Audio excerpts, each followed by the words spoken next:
Hey everyone, today I'm going to talk about why loved ones can make it so hard for us to actually change and heal. Now, if you are new to my space, my name is Christina. I'm a naturopath, herbalist and life coach, as well as carnivore. And this is a space where I talk about all things carnivore as well as mindset and health. Because for me, this journey about healing is not just about getting my body into shape.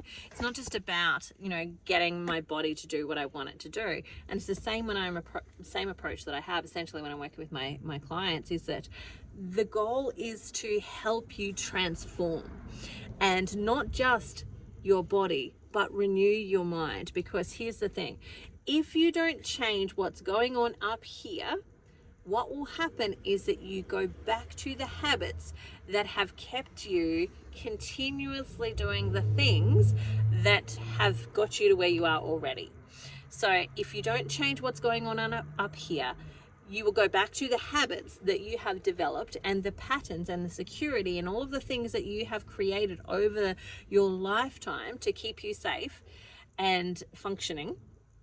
You'll go back to those. And some of those aren't helpful. Some of them may have been absolutely helpful at the time that you developed them and created them.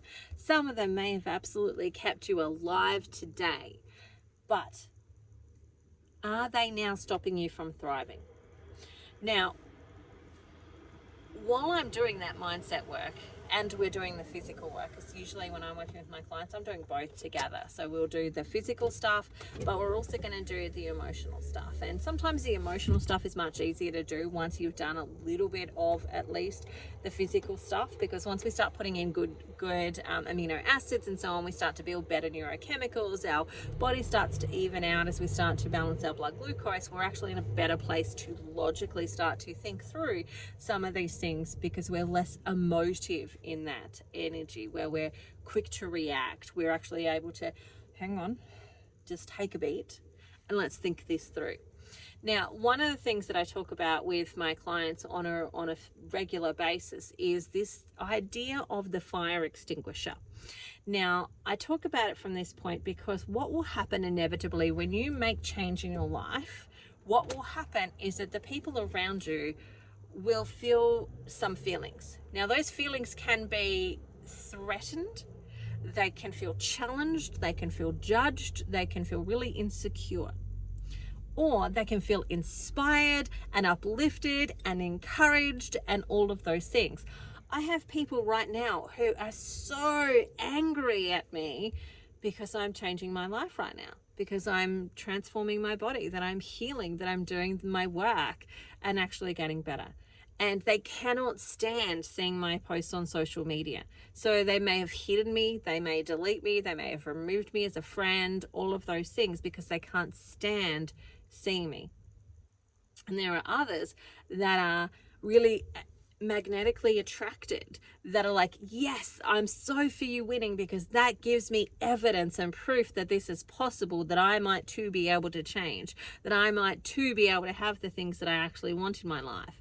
And so they are really engaged in my social media and what I actually put out there. And really what has happened is that they've both had a visceral reaction. One is visceral in the sense of connected and hell yes, I want this and I'm so ready for it. Tell me what it is I need to do and I'm ready for it. And the other is still in that victim modality and mentality of, this is happening to me. I am overweight, or I am unhappy with my life because it's happening to me. I have no responsibility and no control over it. It is my DNA, it is this, it's this, it's this. And they're victims to all of those things. And so when you or me start to change our life and actually start to go, well, if you took responsibility and started to figure out what you needed to do in order to make changes and actually start to slowly, progressively move forward, then you will slowly, progressively also get those results and those changes that you want. You could do it more dramatically as well if you want to, but hey, slow and steady wins the race for a lot of people.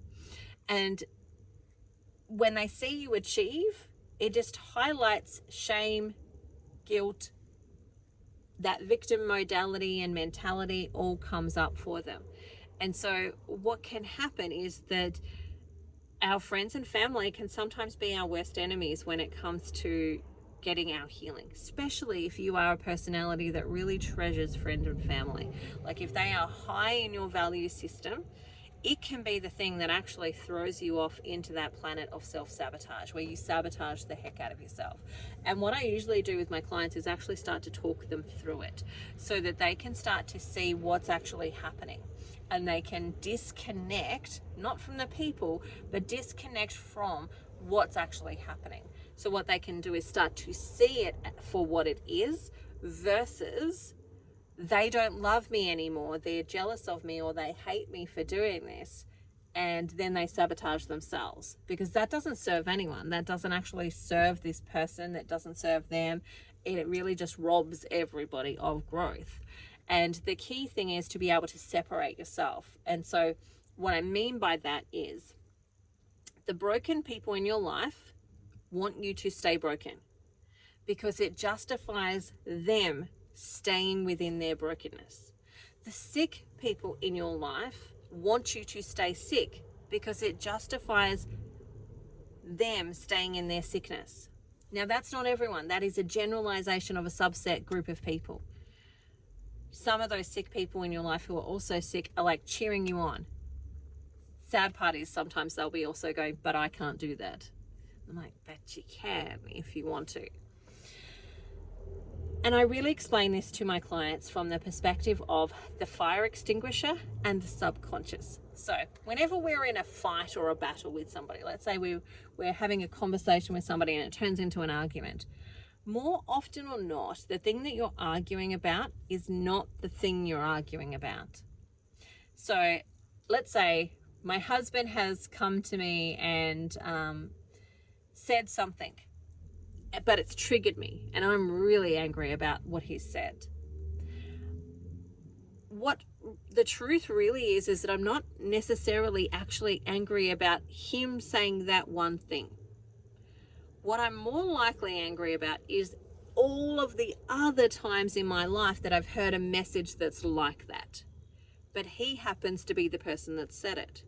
So he is the target that's right in front of me, and I have my arrow that's already drawn about whatever it is that he said. And so he said it, but he's copped the punishment from me, or the anger or the emotion or the energy from me for all of the other people who have said that. Now, he might not even have said it in the way that I have took it. Like, he may have said it in a way that, whatever it was that he said, he may have said it like, just as a part of a conversation. But I heard the word, and the word was the trigger. And then that then brings up all of the emotion of all the other times around, etc., etc. So, for example, let's say, my mum used to call me lazy. So if my husband said something along the lines of that I wasn't doing something, or that I should be doing, could be doing, there's an expectation that I would be doing something, right?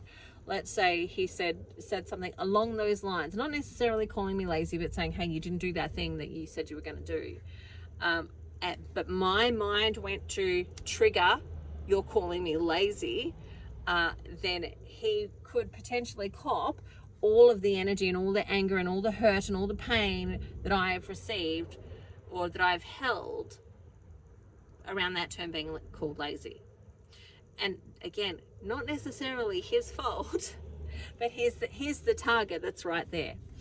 And so these types of scenarios happen all the time in our lives, where we actually say things that and are not necessarily explicit about what we're saying.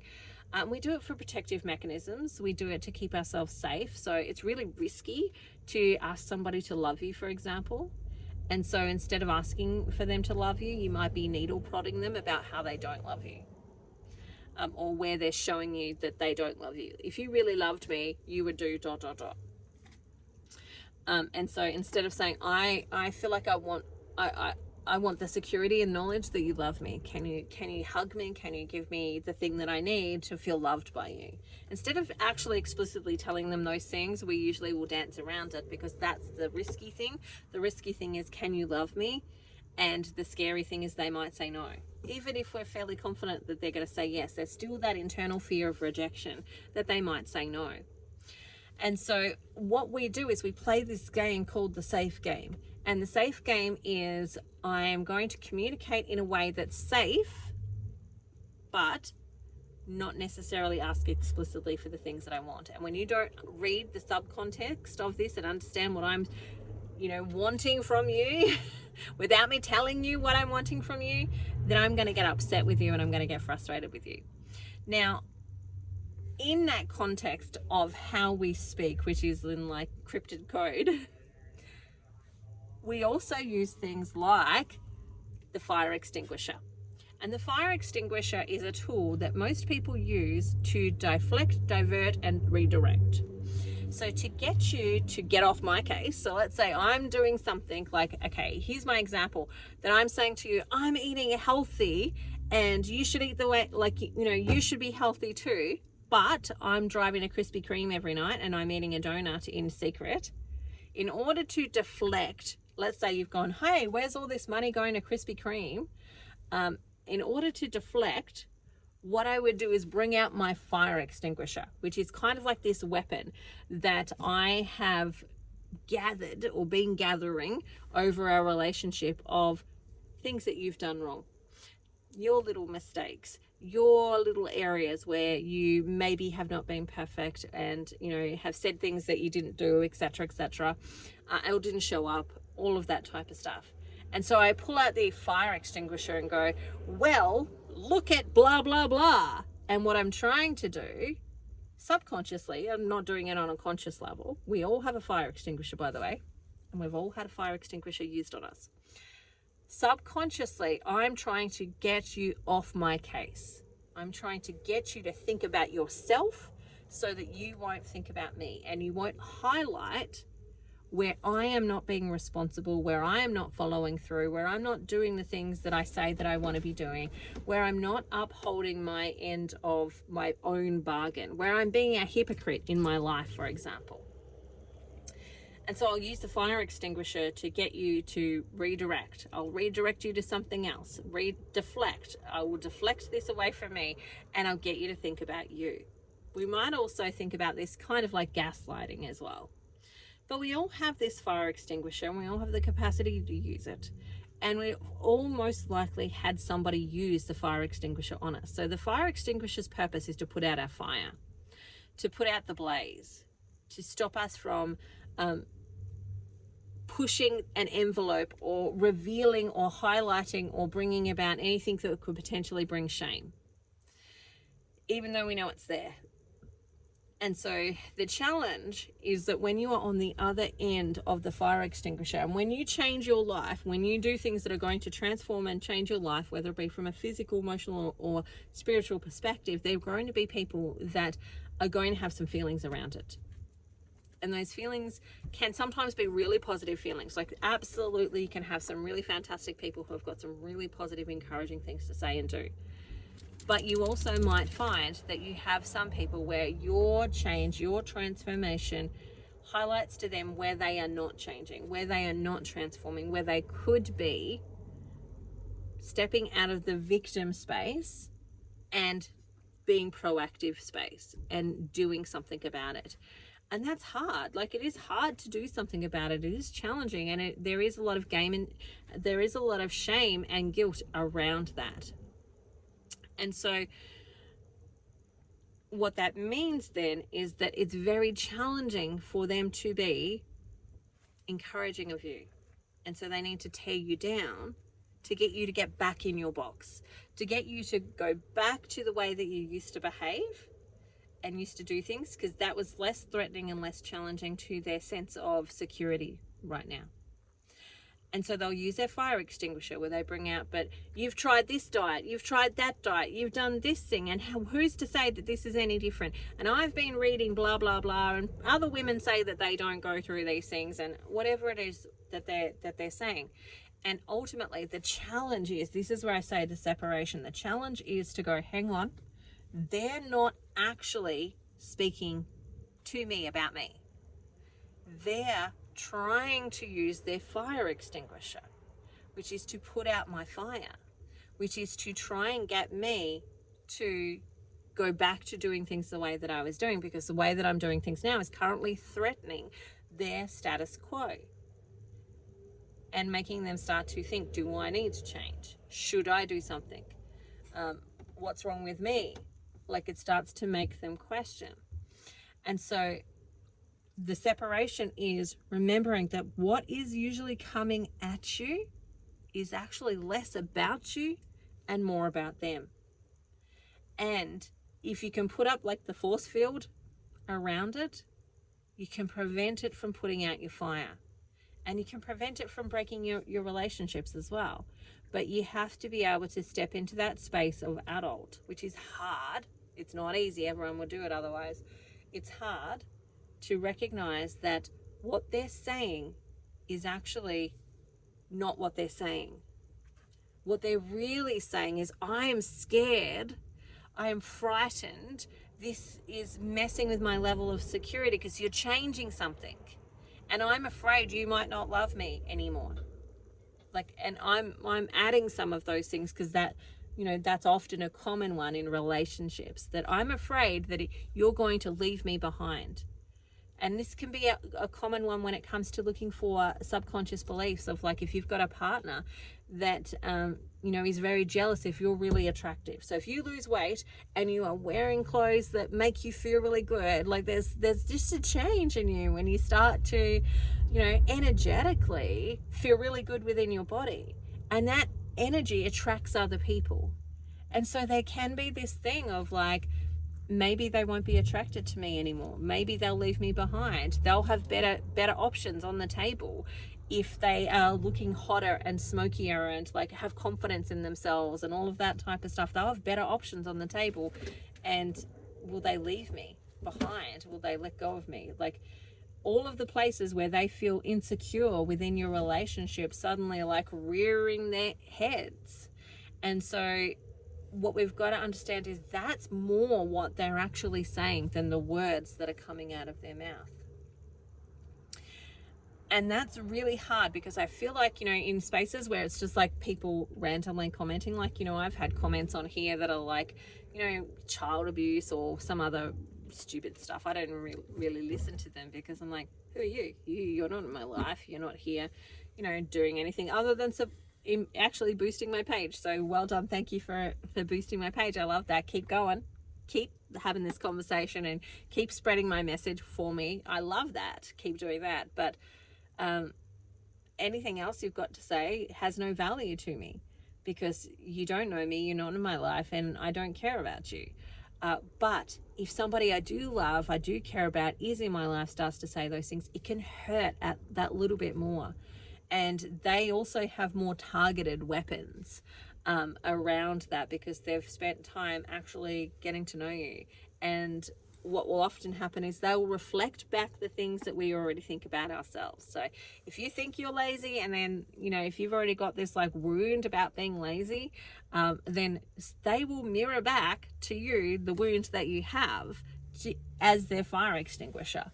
So if you ever really want to know what your issues are, just listen to the instruments that other people will use to control you, because they'll tell you, because they're a mirror for what's already coming up. And so that's why it works so well, because it's actually just mirroring back to you what's already inside. All the triggers that are already inside are just being mirrored back to you. That's why the fire extinguisher works so well. And so the real challenge is actually to be able to take a beat, feel the emotions and feel the pain and feel the hurt. But remember, what's coming at you is actually not about you. It's less about you and more about what's going on for them. And if you can move to the place of being able to say, oh, I'm really sorry that this is bringing up stuff for you. I'm here for you. Do you want to talk about it? Is there anything in particular that you would like to address and actually like to talk about? That's going to be a much more wholesome conversation if they'll engage in it, than this back and forth fire extinguisher that tends to happen. But there's my little little mindset thought process for you today to start to work through. And remember that, again, majority of what people bring at you is less about you and more about them. And if we can hear about it from, like, what are they actually saying to me? Not using the words, what are they actually saying to me? What are the fears? Because that's where it's usually coming from. What is the fear that I can hear coming through this? Then you're going to come at a much better place where you can actually target your responses in a space that's more encouraging for them. So if their fear is, for example, I'm hearing that you're afraid I might leave you, then your response might then come back to, I love you and I've chosen to love you and I still choose to love you every single day, no matter what you think of this. And so you can target your response more effectively than just hearing what the words are that they're using, because it's never about that. It's actually more about other stuff, and allow yourself to get to that other stuff. All right, that's it for me today. I hope you have the most amazing day ever, and I will talk to you again soon. I'm currently doing the sardine fast, so watch out. That video will be the one that's up next, and I will talk to you again soon. Bye for now. See you later.